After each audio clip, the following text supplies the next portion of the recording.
मेरा नाम डॉक्टर अशोक चौधरी सिंसिनवार, मैं मनोचिकित्सा विभाग में सीनियर रेजिडेंट हूँ। यहाँ एसके हॉस्पिटल में यहीं कार्यरत हूँ।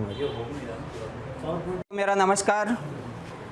अब देखिए, basic life emergency life support है, उसमें सबसे पहले हम ये देखेंगे अचानक से हमें कोई आदमी मिलता है जिसको लाइफ सपोर्ट की ज़रूरत हो सकती है। जिस तरीके से सर ने बताया कि पार्क में हम हैं या फिर कहीं भी ऐसी जगह है, अचानक से कोई आदमी मिल गया, तो सबसे पहले तो हम देखेंगे वो जगह उसके लिए सुरक्षित है क्या। अगर सुरक्षित नहीं है तो उसे उस जगह से सुरक्षित जगह पे लेके जाना है।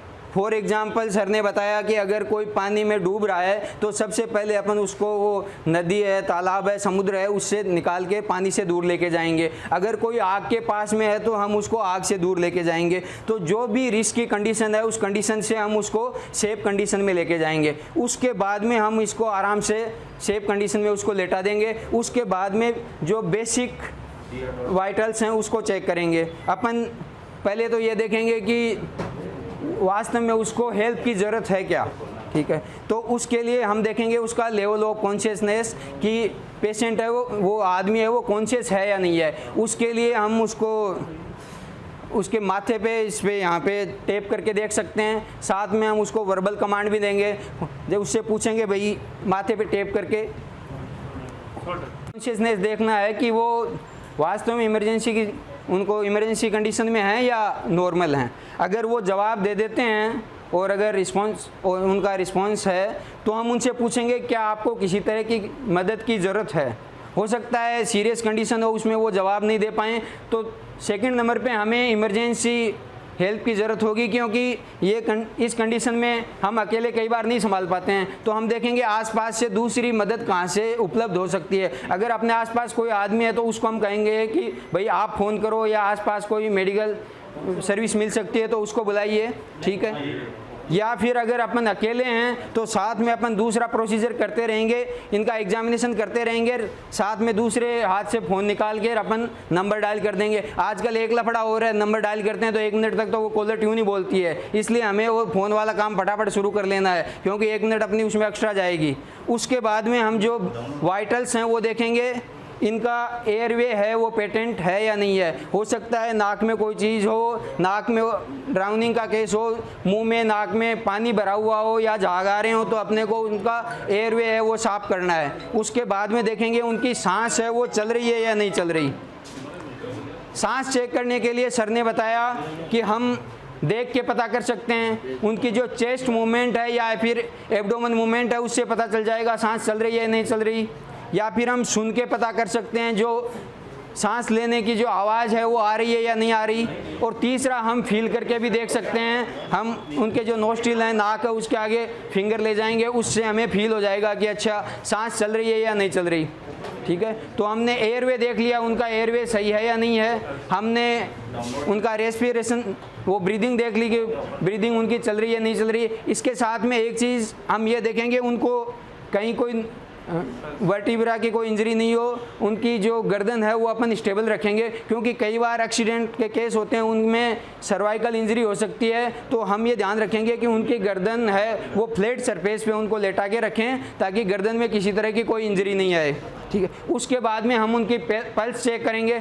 पल्स हमें चेक करनी है, कैरोटिड आर्टरी है उसमें, उसके बारे में सर ने बताया। यहाँ पे जो स्टेनोक्लिडोमास्टोइड मसल होती है, अपन गर्दन को एक साइड में टेढ़ा करते हैं तो एक मसल ऐसी होती है जो अपने यहाँ से कान के नीचे से लेके और चेस्ट में आगे जो सेंटर पॉइंट होता है, मैन्यूब्रोस्टर्नम होती है, यहाँ तक एक मसल आती है एक टेढ़ी। इस मसल के जस्ट आगे हमें पल्स चेक करनी है, और ये सब काम हमें स्पीड में करना है। हो सकता है फर्स्ट सेकंड टाइम हमें ज़्यादा इसमें पहली बार कर रहे हो ज़्यादा समय लगे, लेकिन उसको फटाफट चेक कर लेना इसको उस विदिन 10 सेकेंड। ये वाइटल चेक हो गए। उसके बाद में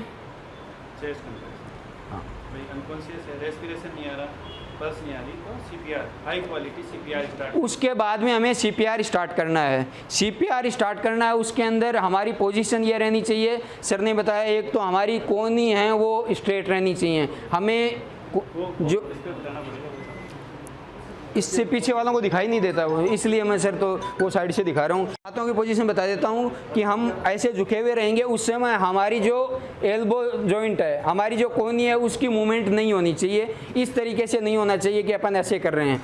हमारे जो प्रेशर है वो शोल्डर से आना चाहिए। ऐसे रहेंगे तो वो प्रेशर है वो बॉडी का और शोल्डर से आना चाहिए। हमारी जो एल्बो है वो पूरी स्ट्रेट रहनी चाहिए। और एडल्ट है उसमें हमें कंप्रेशन देना है, तो ये कंप्रेशन हम देंगे कहाँ पे? ये हमारी स्टर्नम है, स्टर्नम का जो लोअर 1/3 है उसके ऊपर कंप्रेशन देना है हमें। लोअर 1/3 पे, लोअर हाफ पे हमें कंप्रेशन देना है। और उस समय हमारे हाथों की जो पोजीशन है वो ऐसी रहनी चाहिए। एक हाथ है उससे हमें दूसरे हाथ को लॉक करना है इस तरीके से, ठीक है। और ये जो बेस ऑफ पाम है इससे हमें प्रेशर देना है।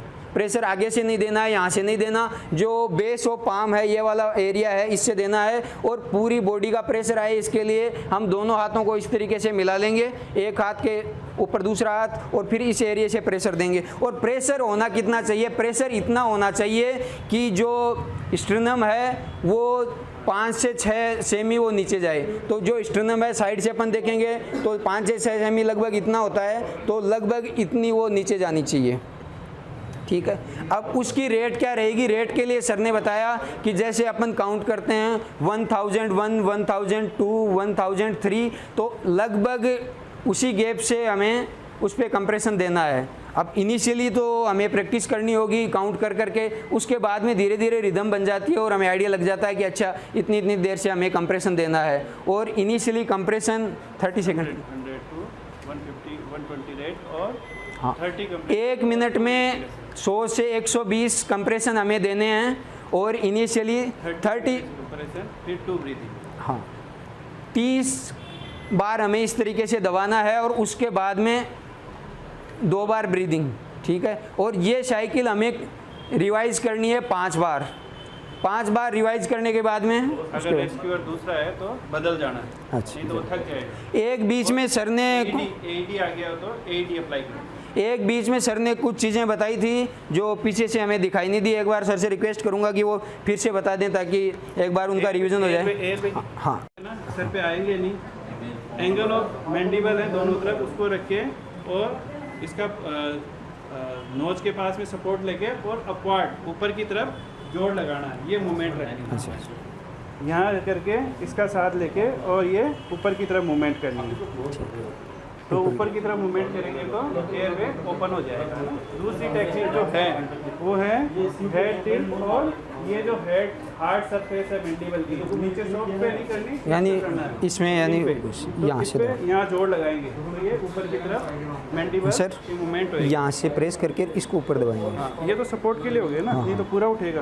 अपने को केवल जा उठाना है, केवल जा उठाना है, ये नहीं उठाना, पूरा आदमी नहीं उठाना, हेड नहीं उठाना, तो जा उठाना, तो इसको नीचे। ये अंगूठा अपन यहाँ पे इसलिए लगाएंगे ताकि जो अपना ऊपर का पोर्शन है ये ऊपर नहीं उठे। अगर यहाँ पे अंगूठा नहीं लगाएंगे तो पूरा जो अपना ऊपर का पोर्शन है वो पूरा एक साथ आ जाएगा। तो यहाँ ये अंगूठा लगाना है ताकि ऊपर का पोर्शन दबा रहे और अंगुलियों से इनसे यहाँ जो एंगल ऑफ मैंडिबल है इसको ऊपर उठाना है। फिर AED अप्लाई करेंगे और ये साइकिल चलता रहेगा और फिर इमरजेंसी सर्विसेज आ जाएंगी तो पेशेंट को शिफ्ट कर देंगे। फिर क्या एयरवे के लिए इक्विपमेंट्स यूज़ करने हैं, उसको ET डालनी है, ऑक्सीजन लगानी है, मेडिसिन देने हैं, ये एडवांस कार्डियक लाइफ सपोर्ट में आएगा। उसकी ट्रेनिंग अभी स्टार्ट करते हैं डॉक्टर मुकेश ने।